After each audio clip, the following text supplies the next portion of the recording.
my microphone. I thought that was who I was. No, ladies and gentlemen, it wasn't. I had to do something else. And I didn't know what else I could do. See, here's what I'm looking at. What are the uses for your life right now that you haven't even reached for yet?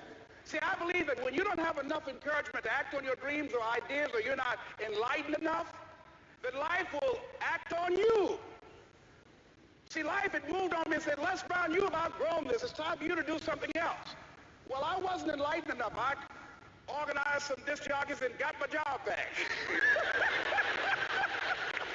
So they had to fire me again. I got fired twice. Here's what I did. I had to think of something else. And so a guy suggested to me, he said, Les, why don't you run for office?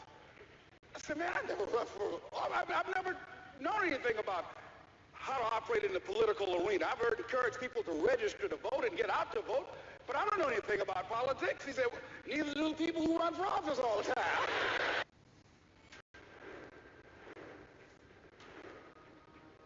A winner is admired. A winner is smart.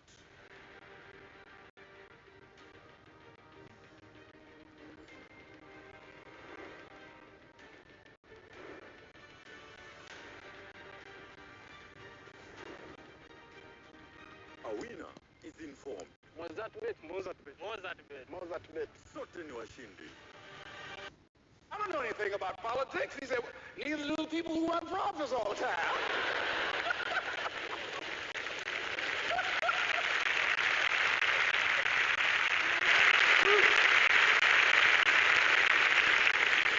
So I ran. Now here's what I'm suggesting. I ran.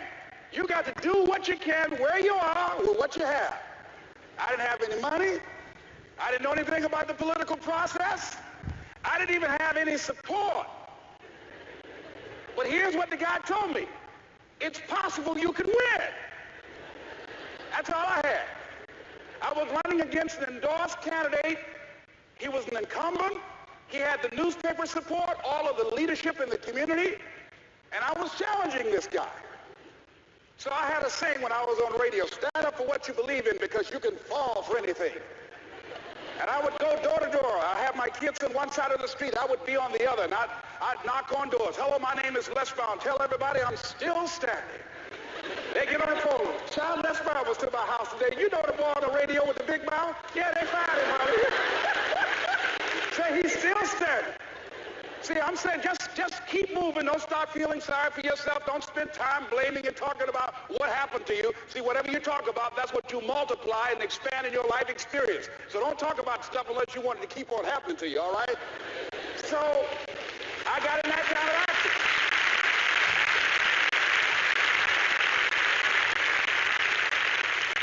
As I continue to do that, had my children with me, we're going door to door, didn't have enough money. Eventually, we got close to the election and something happened that really surprised me. Guys who I thought were going to either support me or stay out of it, various powerful community leaders, they became involved in it and they endorsed my opponent. I felt devastated. Now that's going to happen to you when you're working on your dream. Things are going to happen that's going to catch you on the blind side. That was shocking to me. They didn't have to do that. All they had to do was just stay out of it. But here they go, come up in there messing with me.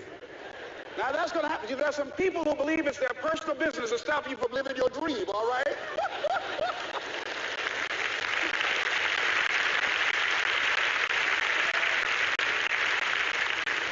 But I didn't deal with that. You want to make your dream come true, you got to stay focused. Some people rather get even than get ahead. Stay focused on where you want to go. I just kept on doing what I was supposed to do. And so I was driving to the radio station. My opponent had over $20,000. I had less than $800. As I was in the radio station, the guy said, "You're going to make a commercial?" I said, "Yes." He said, "It better be a good one because that money can't go pretty far here." And I sat there in the middle control room and I was thinking. And here's what happens when you get still. Stuff will start coming. Something said, "Call your mama." You used to talk about your mother on the air all the time. Ask her to say a few words for you. That'll be a different kind of political spot. So I called my mama. and I had a gospel record playing in the background.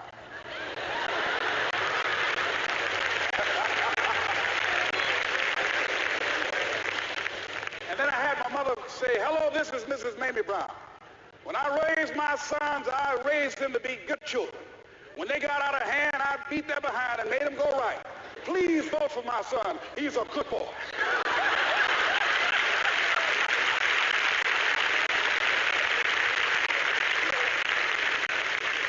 Usually in the state representative race, maybe 3,000 or 4,000 people will come out to vote in a primary. In that primary race, over 27,000 people came out and voted and said, I'm voting for Les Brown because his mama said he's a good boy. I won, ladies and gentlemen. I won.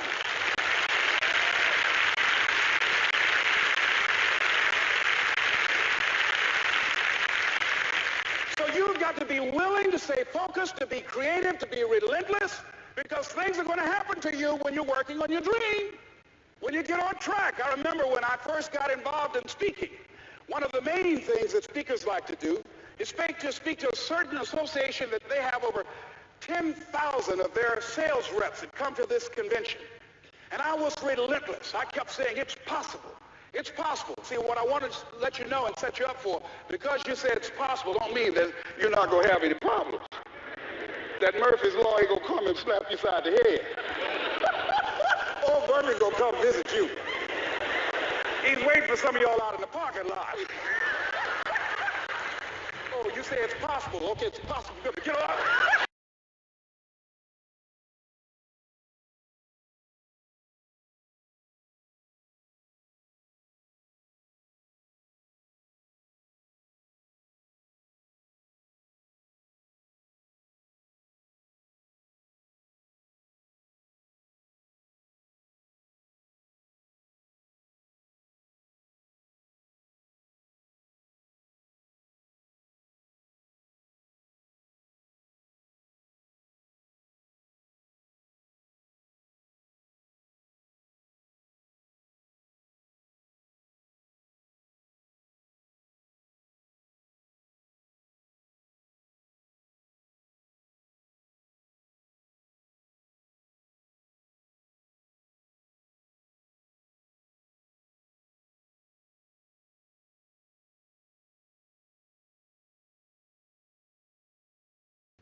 Well, I was working. I kept saying it's possible. They got other speakers on this program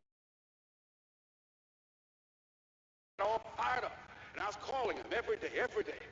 And the lady finally said, Mr. Brown, I tell you what, we want you to come in and talk to our sales executives. You got the kind of fire and guts that they want that will motivate them. And let me tell you something else. We want you to bring your motivational tapes. You're going to need at least $50,000 worth of tapes. I said, is that right? Yes, because they want to keep that drive alive. I said, all right. I called the guy who duplicate my tapes. I said, Don, how you doing? This is Les. Let me tell you, I got a major speaking engagement. I said, man, it's a speaker's dream. I need over $50,000 worth of product. He said, Les, you don't have that kind of credit.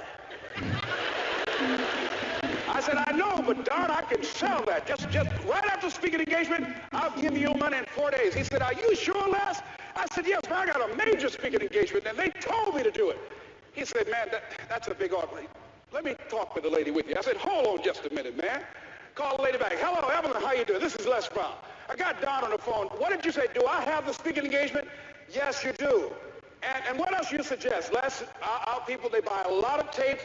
Your tapes are very popular among them. I'm saying bring at least $50,000 worth of tapes, Les. You'll sell everything you got and more. I said, did you hear that, Don? He said, yes. I said, now, if anybody else has to make a decision, are you the final person? She said, I'm the final person. I will send you the contract. I want you. I said, you hear that, Don? He said, yes. I said, oh, ye of little faith. What if I tell you that with just a mere $20 bill, you can now turn it into an online store that is capable of making money online, even if you are a total beginner. In fact, this exact same system has helped my students go from complete beginners to now generating. Donnie said yes. I said, oh, ye of little faith. I said, duplicate the tapes, man. Hung the phone up. Well, he duplicated the tapes. 1 week came by. I'm checking the mail every day. No contract. I said, come on, Murphy, don't start now, man. Come on. Come on, man, give me a break. Come on. You know, this ain't fair. Come on, man. Give your boy a break. Come on. I talked to myself, you know. I didn't want to call him right now. 2 weeks passed by. Murphy said, don't you think you ought to call him? I said, okay. I called. I said, hello, this is Les Brown calling. How you doing, Les? I said, fine. I said, Evelyn hasn't sent my contract out yet. Any additional information you need? So, Les, you haven't heard? I said, no. I said, Evelyn died.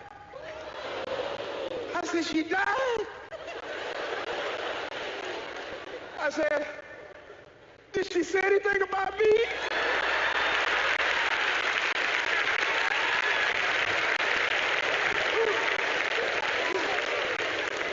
When I got home, I was so wiped out. And Murphy was in the house waiting on me.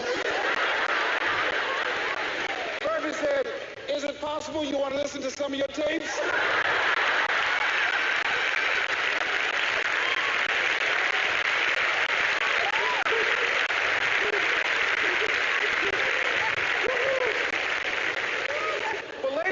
Here's what I had to do.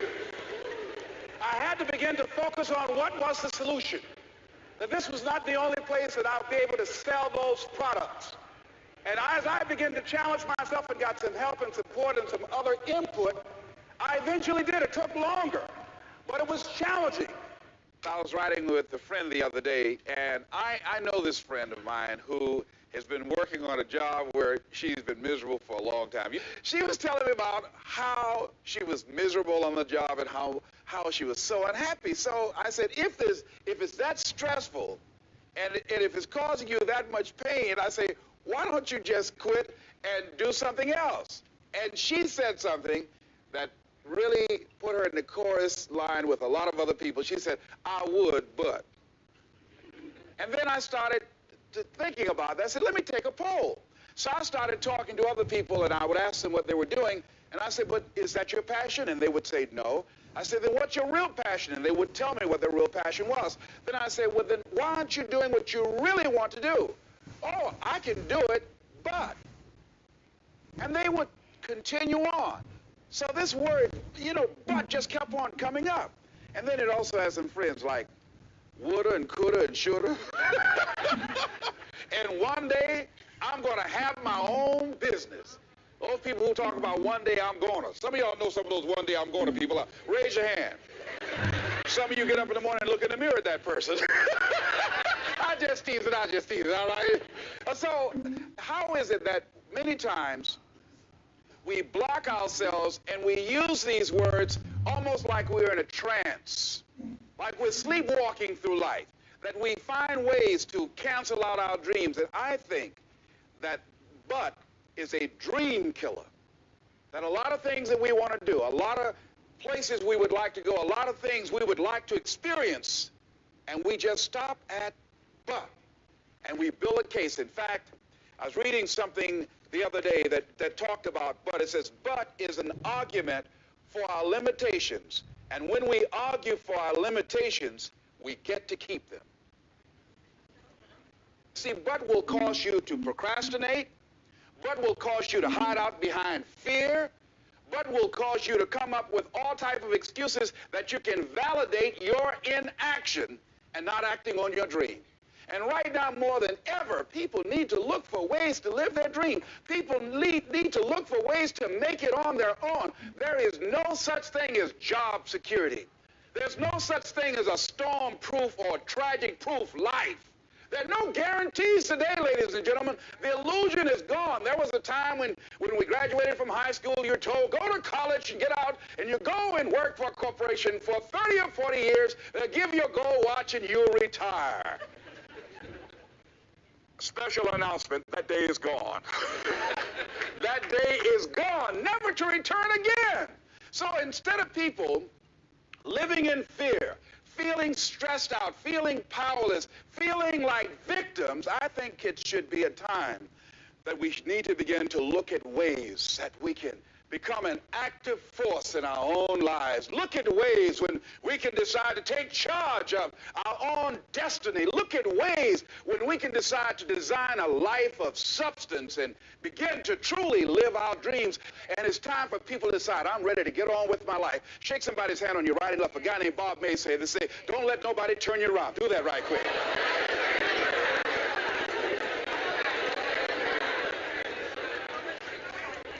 Now, you know, a lot of people say, I'm going to live my life one day when things get right.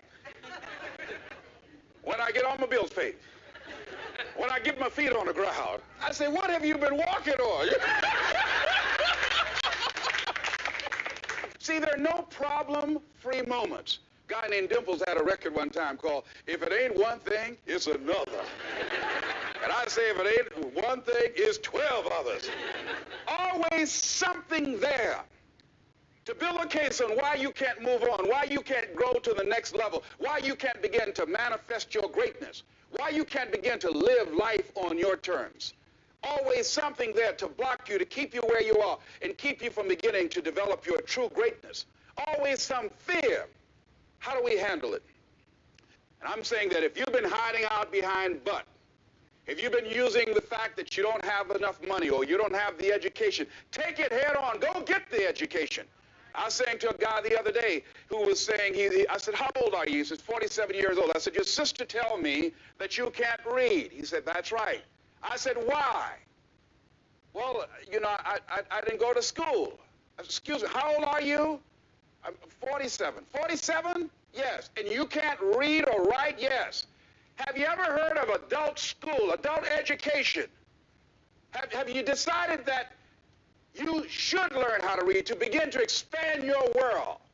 Why are you using that as a racket? Why don't you decide now that you're going to expand your world, that if other people can learn, you could learn too? Well, it's hard for me. Have you been and sit in a class yet? Have you signed up yet? No, I haven't. See, a lot of people say no, ladies and gentlemen, to things, and they don't even know what they're saying no to. They haven't even challenged themselves. He hasn't even gone to sit into a class and say, teach me how to read. Instead, it's been easier for him to go through life, he thinks, trying to play a whole con game, pretending he knows how to do something that he doesn't know how to do. And you know what? Most of us go through life like that. Most of us go through life pretending that we're satisfied where we are, pretending that everything is okay, pretending that we don't have any special goals or ambitions or desires, when really deep down inside we do really want more. But if you look at our behavior, if you judge based upon what we do, that really will tell you some true stories about people, because you have to judge a tree by the fruit it bears, not the fruit that it talks about. See, a lot of people pretend that they want more out of life. But all you have to do is watch their actions. That will tell you something. So I used to pretend that I wanted to lose weight, but how could you tell I was pretending? Watch me when I have a piece of sweet potato pie.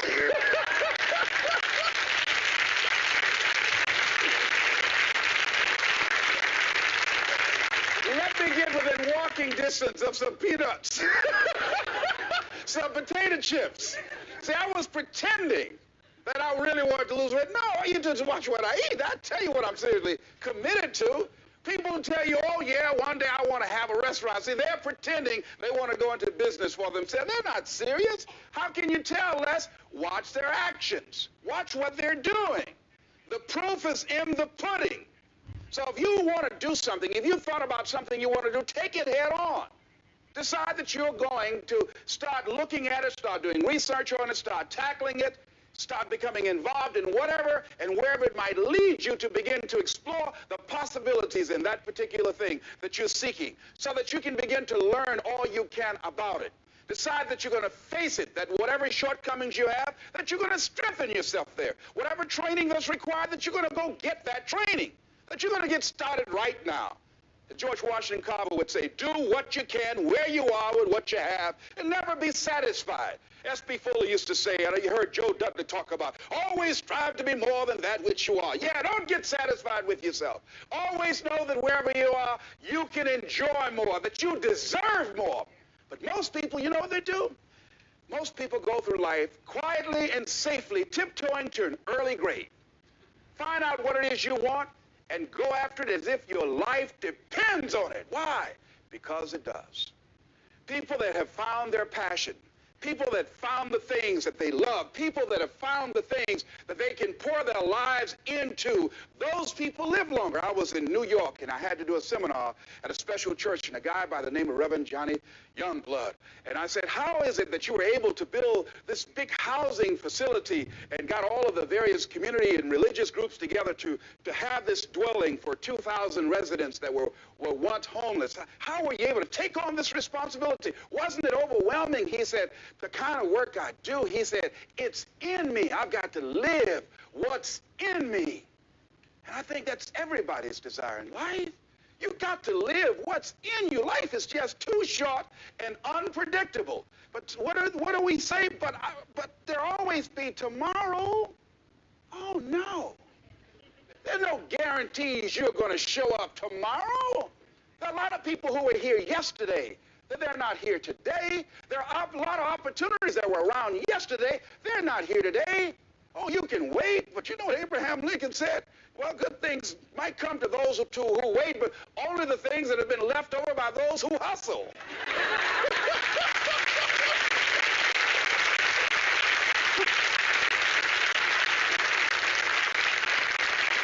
So who want to go through life picking up leftovers? You deserve much more than that. The leftovers that somebody has left you. So take it head on, begin to explore. Here's something else. Decide to do it now. Decide whatever you want to do, that you are now going to become actively involved right now, exploring the possibilities for you. That you're going to look at it and do just a little bit of it right now. When I decided to become a speaker, I didn't just quit my job and just ran out and say, I'm a motivational speaker. No. What I did was I decided to start looking at other people that were involved in the speaking profession. I volunteered to work with some speakers so that I could learn. Whatever you want to do, get your feet wet. Gain some experience doing some volunteer work in the area and find out whether or not this thing you want to do will fit for you. A friend of mine told me he wanted to have a restaurant. I said, have you ever operated a restaurant before? He said, no. I said, well, really, you don't even know if you want one. I said, what's your expertise? What do you bring to the table? He said, I can cook real good. I said, but what about the management side? What about the business part of the restaurant? You're not going to be cooking all the time. Somebody's got to receive the money. Who's going to manage the personnel? He said, you got it right. You got a point there. So this guy got a job in a restaurant in the evening time on a part-time basis. After doing that for a while, he said, you know what? I think I just want to be a chef. He said after working there, people didn't show up to work. He said it's hard to find the help. People weren't responsible. The headaches, the guests were just giving him problems day in and day out. They weren't ever satisfied. He said, no, I just think I'll stick to cooking. See, you got to find out what fits for you. Because you might decide that after you go up in there and examine it, experience it, and get some experience under your belt on it, well, you say, this is really not what I want. This does not fit for me. So decide that you're going to do that. Now, John H. Johnson said something that's very important. He said, there's no defense against an excellence that meets the pressing public need. See, whatever you decide to do, look at it and find out what is it that I have that I could bring to the table that can begin to enable me to ensure that I could be successful in this. Where is the opening for you? There's room for you out here in the arena called life. There's room for you to come out and live your dream. Don't allow but to keep you in the corner, or keep you up in the bleachers, looking at life, being a spectator, not being a participant, making a difference in life. I believe that all of us came here with something. All of us showed up to give something, and that nobody but nobody's going to give that service that you have to give. No one's going to produce your product. No one's going to write your book. No one's going to open your academy. No one's going to begin to create your daycare with a special curriculum to help to cultivate the high self-esteem in our children. That's your idea. And if you don't bring your idea out here, when you die, all of us will suffer because we've been deprived of your genius because you allowed but to keep you in the bleachers and not pursuing your greatness. You take it to your grave with you. And that's what most people do. I think that's why the guy said it. Many people die at age 21 and don't get buried until they're 65. They're walking dead. You can tell them by the way they walk. How they look in the face. When they speak to you. I was giving a speech at this high school, and a lady came after school. She said, "Mr. Brown, I want to talk to you about my son." I said, "What is it?" She said, "He's not motivated." I said, "I wonder why."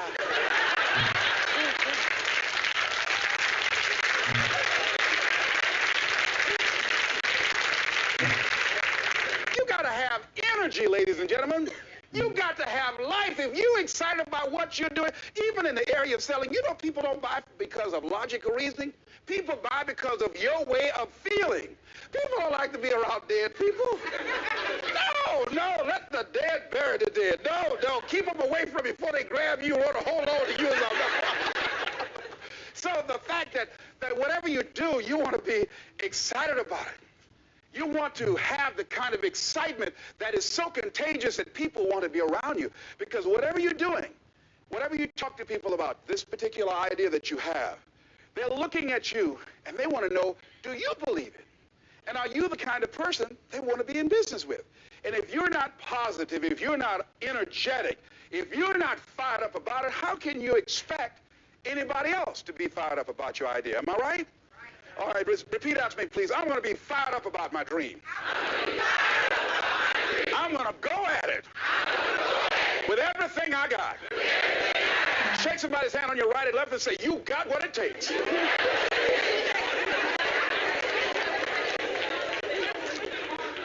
There are a lot of people who say, but I tried once or twice and it didn't work out.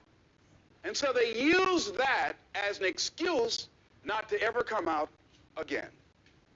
Guy said, if at first you don't succeed, you're running about average. So if you have come out here with an idea and it didn't work out 2 or 3 times, well, that's all right. You're running about average. You know, I heard something, a jarring question. It says, why is it that people prefer known hells to unknown heavens? You know why? Because it's comfortable, ladies and gentlemen. I remember I was in a service once, and I heard Dr. Johnny Coleman give this example. She talked about a man who had been captured behind the enemy lines in a war and was sentenced to be killed or another option. The captain said to the guy, listen, he said, tomorrow morning at 6 o'clock, you can face the firing squad, or you can go out this door over here. And the guy said, what's out the door? He said, no one knows. All we can tell you is just unknown horrors. He thought, and the next morning, he selected the firing squad. After the shots rang out, the captain's secretary said, what's beyond that door? And he said, freedom. But very few people would select to do it because it's unknown. See, a lot of people never live their dreams. A lot of people never do the things they want to do. A lot of people stay on jobs where they're miserable. I read an article called, Is Your Job Making You Sick? A lot of people, some of y'all know about that already here. So go on and say amen. It's all right. That one lady told me, she said, when I used to go to work, she said, when I stepped in the door, it felt like a refrigerator dropped on my shoulders. How many of y'all understand that kind of feeling? They were miserable, just hated to go after 60 Minutes on Sunday afternoon. Or come Monday morning, my head used to throb. I just couldn't take it. Didn't want to go sometimes just for the heck of it. I just drive on by. Whew, I used to hate to go to work. Many of us choose an active living death. Many of us are walking dead. The walking dead. That we're not doing what we want to do. Many of us stay in relationships where we're dying together rather than growing and expanding and living together. We're miserable, but because we don't have the courage to see ourselves beyond that relationship that has turned toxic, we go through life living dead people. And you can always tell couples that have been together for a little while. Go in a restaurant, the ones sitting side by side, giggling and talking to each other, feeding each other with their fork and spoon, they just got together for 1 week. You see them in the car, they're sitting all up each other, hugging and slugging. Oh, they've been together about 3 days, all right? But if you see people in a restaurant, see a couple, and they're sitting in front of each other. Takes so long for this food, I wonder when they're going to hurry up. Those are married ones. But what if I know people have been married for years, living in 2 separate rooms, sleeping in 2 separate beds? Well, it's cheaper to keep it? Not necessarily. It's according to the price you want to pay. See, the price of peace of mind, the price of living the truth, of being honest with yourself and say, wait a minute, it's got to be more than this. So you've got to decide, wait. Even if things don't work out, even if I experience defeat or failure, that does not make me a failure. It's the difference between failing and being a failure. If things don't work out, if you don't produce the results you want, that's all. But don't confuse who you are with the results that you produce. I used to be a state legislator in Columbus, Ohio. And I remember once I was going to introduce some legislation on the floor, and after getting that legislation passed, a guy came up behind me, and he had some legislation that I opposed him on that. And I was about to stand up to debate this guy, and the guy next to me said, excuse me, don't debate that guy. Why? Do you know who that is? I said, no. That's Will Kosky from Toledo. It's a bad dude. He's a lawyer, Les. That man can debate. I don't care. I'm Les Brown, maybe Brown's fault.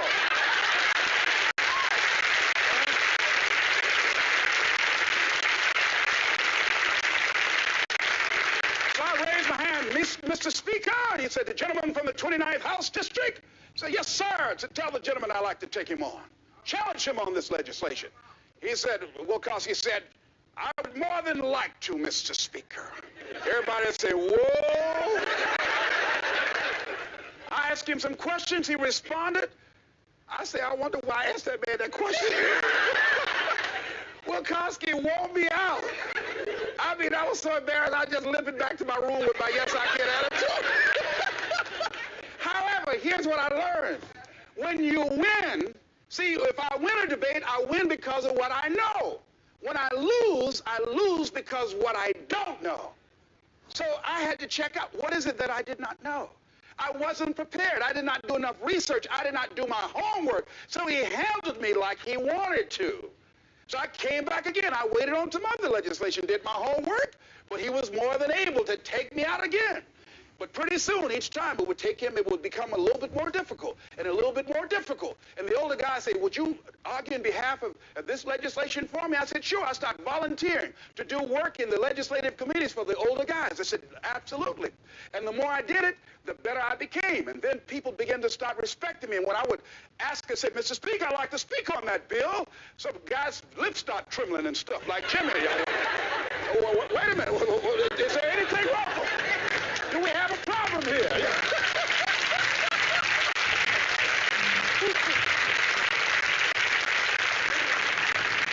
But if I wasn't willing to be humiliated, if I wasn't willing to allow myself to be embarrassed, if I wasn't willing to be debated and defeated, if I wasn't willing to look at it and say, well, I'm just not good as I'm going to be, You want that lady to say, Lord, I ain't what I want to be, ain't what I'm going to be, but thank God I sure ain't what I was.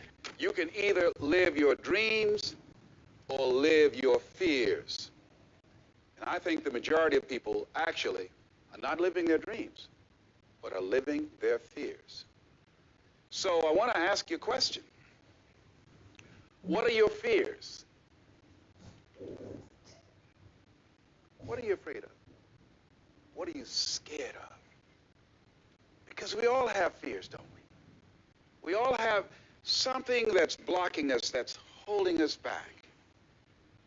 And as we begin to look at life, what we realize is that the reason that most people are not living out their true potential, are not doing all of the things that they would really like to do, is because of fear. Some people call fear false evidence or expectations appearing real. I'm reminded of the story of a guy that was living in an area where he had some new neighbors, and these neighbors had a bulldog. And when he came home every day, this bulldog used to chase him about a half a block from his house. Every day, he would have to streak home. I mean, he would just run. This bulldog would be right on his heels. And so he just got tired of that, because he would go home about a half a block away from home. He would look around for this bulldog, and he wouldn't see him. And he would go walking casually along, and this bulldog come out of nowhere, woo, and start chasing him, and he'd run home. So this one day, he just got tired. And so when the bulldog was running after him, he started running. He saw a rock, and he stopped to pick it up to throw at the bulldog. And when the bulldog got up on him, he started barking. He realized the bulldog didn't have any teeth in his mouth.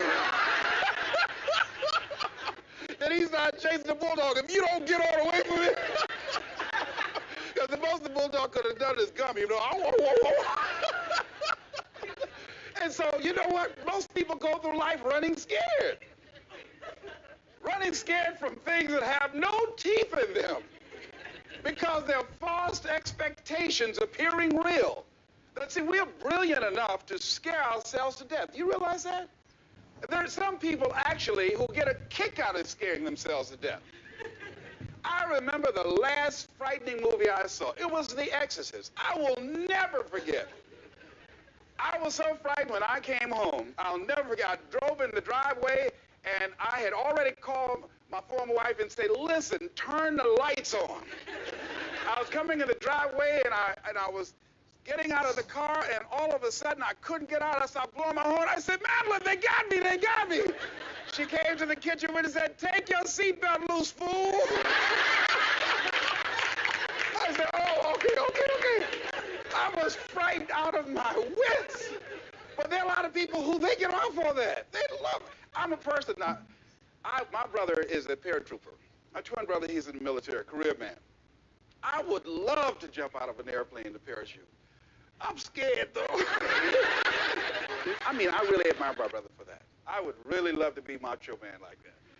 What are the things that you fear that's been keeping you from living your dream, that's been keeping you from doing some things that you would like to do? Just think about those things. And how do we begin to handle that? Abraham Maslow said that life is about growth. And he said you can either go back to your comfort zone, and there you won't find any growth, or you must be willing to go forward and face your fears again and again and again, because you're never going to have a fear-free existence. I mean, some fear is acceptable and legitimate. There are some things that you really should be afraid of. Now, you shouldn't allow it to immobilize you. You acknowledge it, you take it into account, and you carry yourself accordingly. There are times that we should proceed with caution. But it's the difference between being stopped by fear. It's the difference between having a fear and the fear having you. So what do? One, acknowledge it, and knowing that it's okay. Don't condemn yourself for being afraid. It's perfectly fine to have some fears. You acknowledge your fears, you embrace those fears, and then you move on. You act on whatever it is that you fear. Because once you embrace it, see, what you resist will persist. What you resist will persist. So one of the most important things is to begin to embrace your fear. The fear of bodily harm, that's legitimate. When I was a disc jockey in Columbus, Ohio, you know, I was young, about 22, 23, thought I was tough, and I was on the air, and Al Green, who was a great performer at that time and still is now singing gospel music, had a record. His first hit record was Back Up Train. So a guy came in the town and was impersonating Al Green. I happened to know Al Green because I'd already booked him. And so when I found out this guy was impersonating Al Green, I came on the air and did an editorial about it, and I exposed him. He was rather big fellow, and so he had the word out that when I see this guy Les Brown, the disc jockey, I'm going to knock him in the mouth for having a big mouth. So I was driving down Main Street in Columbus, Ohio, had my son in a car, and I always had this little saying, hey, if anybody ever put a threat on me, I'm going to make them honor it. So I saw this guy in the street. So I pull around. I said, excuse me, I'll be right back. Got out of the car. I said, hey, man, I heard you said that you were looking for me. I'm Les Brown. He said, you are? I said, yeah. I said, what is it? I'm the one that said that you are an imposter. I said, I want to know what you're going to do about it. He opened his coat and he had a gun there. I said, but whatever I said to hurt your feelings, I want you to know it's all right.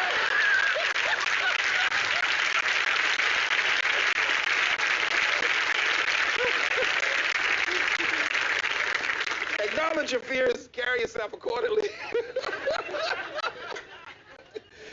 and do what makes sense for you. Well, one major fear I've always had is a fear of the dentist.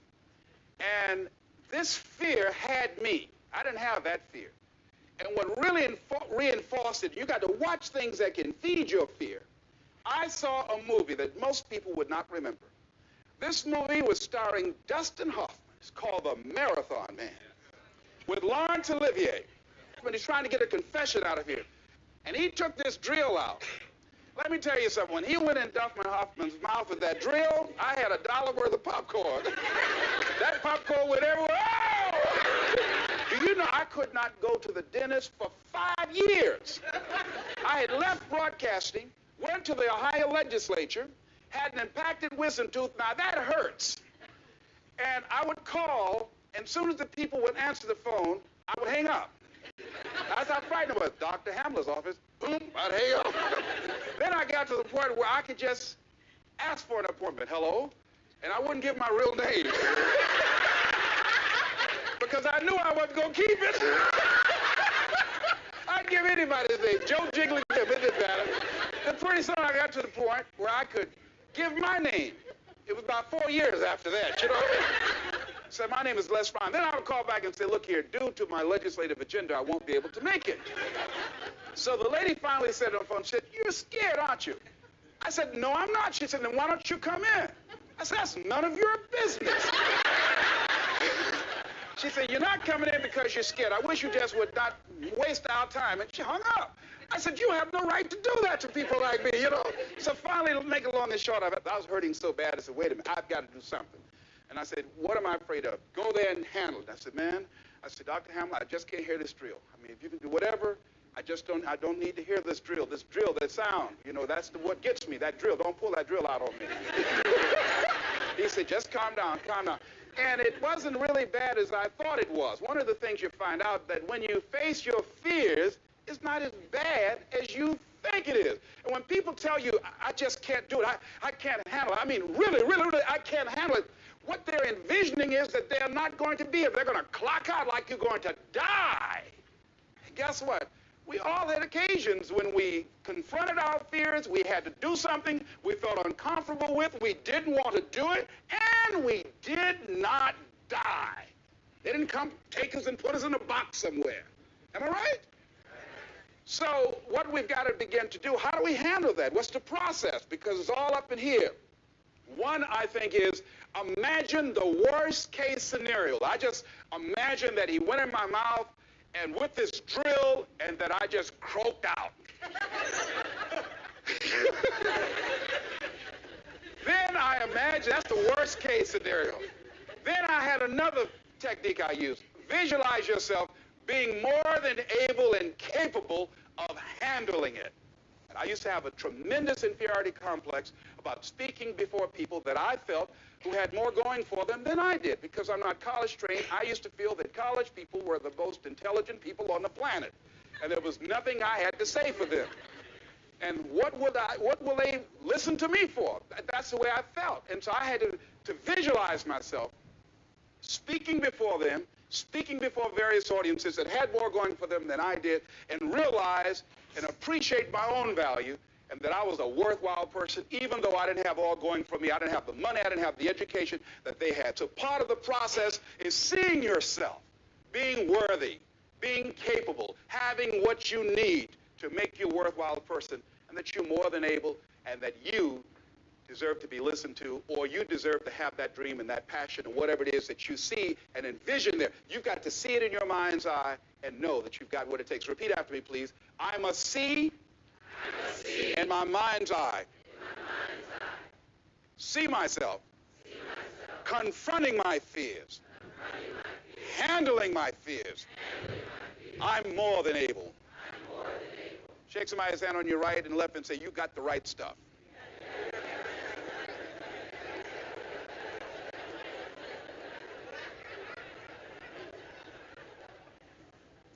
So deciding as you look at your life, as you look into the future and say, what fears am I holding on to?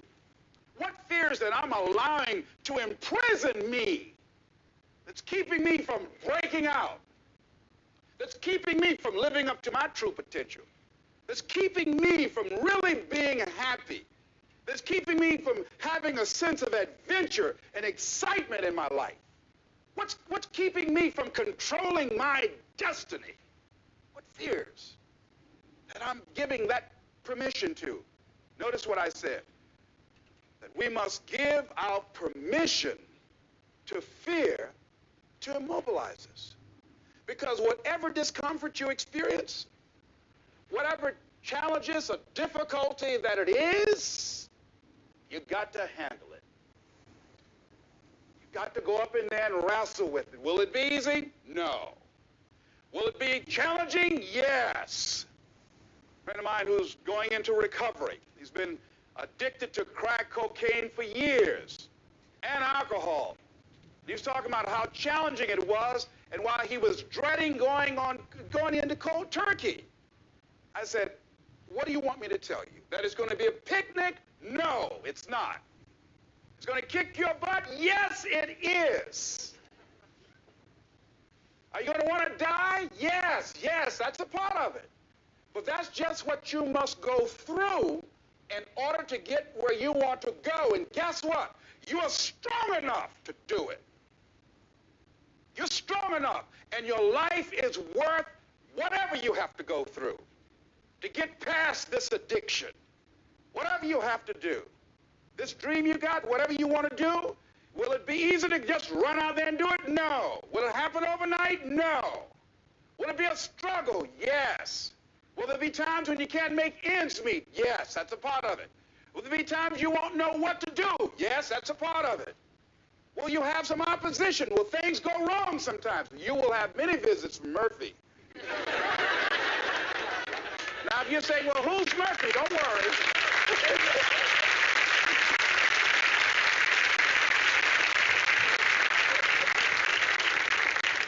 Somebody must have told us someplace along the line, I don't know where, but somebody must have told people, oh, life is going to be real easy. No, if they told you that, I've got a special announcement. They lied. I'll never forget, I had a special piece of legislation I wanted to get passed, and I said to a guy, I said, look here, can I count on your vote? He said, yes, and look here, if I can't count on it, let me know. There's another guy that owes me a chip, and I can call on that. And I won't need your vote, but I do need it if you say you're going to do it, do it. You say you can count on it. Legislation came up. He voted against my bill. My bill passed. I went back to him and said, hey, I told you I needed the vote, but if you couldn't give it up, let me know. I would get somebody else. I said, why did you tell me? He said, I lied. I was in shock. How many of you that life just wore you out? That you didn't expect that? You thought you'd go to school, get good grades, get a job, And you came out here and you'll be able to get a job and live happily ever after. And you say, they lied. Yes, they did. They never told me, you know that song said, Mama told me there'll be days like this. They didn't even tell us that. You know something about life is challenging. I mean, it's some stuff you get out here, you didn't read it in a book nowhere. Didn't nobody warn you that it was going to come down on you like this. That's called life. There are all kind of challenges like that. So what's the next piece is that you accept yourself, then you accept the fear as a fact and not a force. See, when you accept yourself and you accept fear as a fact, that means that it's something that happens. It's something that you're going to experience, but it is not a force to hold you back. It doesn't have any special power other than that you give it. So you accept the fact that you're afraid, and then you move on anyhow. You move on past it, and you do whatever you've got to do. I was at a big motivational rally for a gentleman by the name of Dexter Yeager down in the Carolinas. I was standing backstage, and I had to go out. I was the last speaker on the program. At the first time I'd been in a stadium of this size, over 10,000 people. You couldn't see the people because the lights are just blaring in your eyes. It's called Free Enterprise Day. I was afraid. My heart was beating fast. I was just pacing back and forth. And Dexter said, "Are you all right?" I said, "Yeah." "Yeah, I'm all right." So I said, "Wait a minute. Just calm down. Calm yourself. Hold a minute. It's all right, Les. It's all right. All right. Just be as scared as you can be." See, that's what I say. Embrace that fear. Just try and see how scared you can really get. And start breathing deep. So the guy came back and said, "Are you about to die, son?" I said, "No, I'm fine." But after I started embracing it and trying to make myself as afraid as I can get and imagine what's the worst thing that I can go out there and do, my mind go blink and I faint on stage, that's the longest they gave me my check.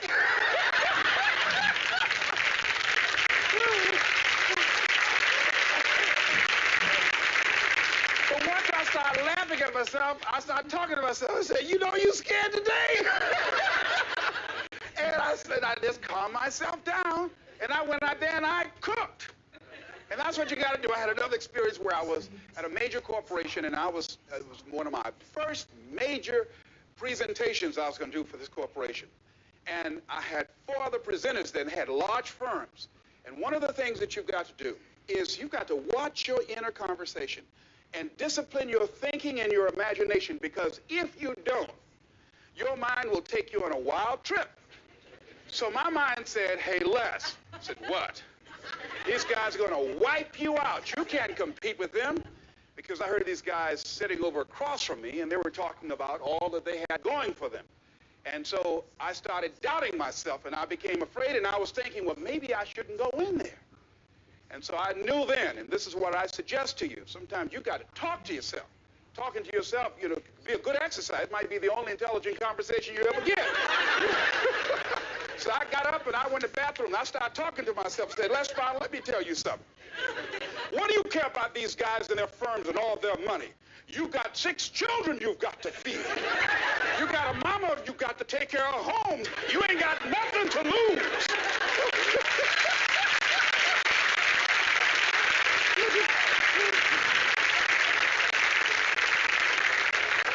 I went in that room and looked at those people. I said, "Don't you do nothing till you hear from me."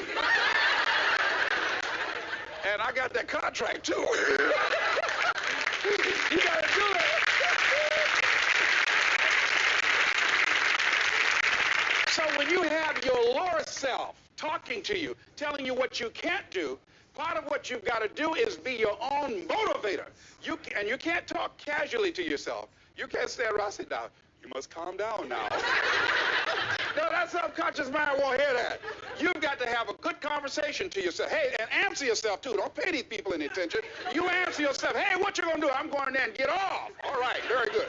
Go in there and take care of business." You've got to talk to yourself, and you build yourself up, and you'll feel your energy level coming up, and people will feel that around you. See, now, if you go through life being afraid, people can sense that. They can pick up that fear. So that's why you've got to stand up inside yourself. I'm reminded of the little boy that was on a bus, and some bigger fellows were picking at him, you know? And so he wanted to move from by them. They were thumping him on the head. And so he stood up just to get from by them, and they would push him back down. And he would stand up again. They'd push him back down. And he stood up again, and they pushed him down, held him down. He said, "You might hold me down, but I'm standing up inside myself." And that's what you got to do in life. See, when you are not filling your life with the things that you are capable of doing, see, we all have some stuff that we've been given. And I don't think that it's optional for us to sit on what we have. See, if you're sitting on what you have, what you've been given, and I think everybody's been given something to bring to the planet, that only you can do that, only you can perform that, only you can initiate that activity. And if you don't do that, if you're not filling in your life with your life work or your mission, then there are gaps in your life. And what we do when we're not living out our true identity, we begin to fill the gaps. We fill the holes with garbage. Alcohol, drugs, worry, self-destructive behavior. So when you begin to look at your life and you know that you're not doing what you can do because you have allowed yourself to be held captive by your fears. Now, when you don't have a true appreciation and acceptance for who you are, and you allow yourself to be immobilized by fear, what happens in the process is that you begin to abuse yourself. You begin to sabotage your life, you begin to sabotage your dreams, you begin to unconsciously work against yourself. You become your own worst enemy. So what do you do about that? Well, you begin to realize that your dream and your gifts have so much meaning and so much value for you till your hunger for them will begin to push you past the fear. Your hunger to have them will give you a special drive. As you work on yourself, as you begin to acknowledge your true identity, the true power that you have, the true capacity you have to bring about change, the miracle-working power that you have within yourself to do the things that you want to do. When you take them on, I'm reminded of a man who, this gentleman was doing a special study of a special tribe in Africa, headhunters. And he had difficulty in developing a relationship with these tribes